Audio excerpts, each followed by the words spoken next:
Je voudrais d'abord adresser au nom de son Excellence, Monsieur le Président de la République Macky Sall, les salutations de l'ensemble du gouvernement aux populations de Saint-Louis. Je suis dans une tournée qui m'a d'abord amené ici à Saint-Louis et qui va me conduire plus tard dans d'autres localités du pays dans le cadre de la mise en œuvre du plan Orsec.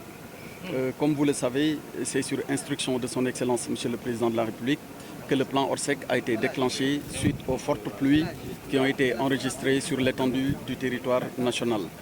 Je l'ai rappelé à plusieurs reprises, la mise en œuvre de ce plan Orsec consiste à mettre en synergie toutes les actions de l'État en vue de leur garantir une plus grande efficacité, mais naturellement au bénéfice exclusif des populations sénégalaises.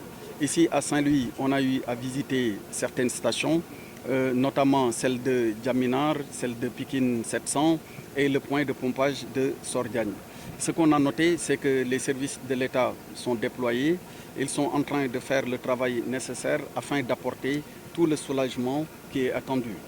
C'est pour cette raison qu'en venant ici à Saint-Louis, je suis accompagné du général Morsec, commandant de la Brigade nationale des sapeurs-pompiers, du directeur général de l'administration territoriale, mais également du directeur technique de l'ONAS, du régional du service d'hygiène, du gouverneur de Saint-Louis, du préfet de Saint-Louis et de l'ensemble des autorités qui sont impliquées dans le cadre de la mise en œuvre du plan Orsec. Et je voudrais profiter de l'occasion que vous m'offrez pour rappeler que les inondations constituent aujourd'hui un phénomène mondial.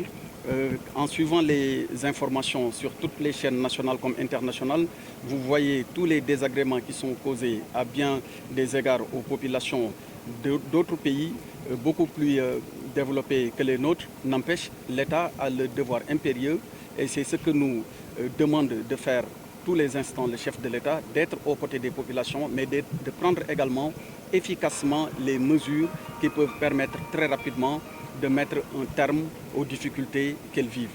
Pour cette raison, déjà sur Saint-Louis, dès demain, il y aura une augmentation de la capacité de pompage de plusieurs points dits sensibles, qui sont au demeurant également des sites endémiques, parce que chaque année, le même phénomène se reproduit. Mais vous avez suivi les explications de l'un des présidents du conseil de quartier qui a effectivement soutenu, et il a raison, qu'il y a des zones qui sont des zones habitées, mais qui sont des passages d'eau ou bien d'anciens sites ou d'anciens lits du fleuve Sénégal. Tout cela mérite naturellement réflexion, mais surtout une décision et un rapport avec les populations. Et pour terminer sur ce que vous avez demandé par rapport aux enseignements, c'est que l'État, comme il se doit et comme il est en train de le faire, sera toujours aux côtés des populations.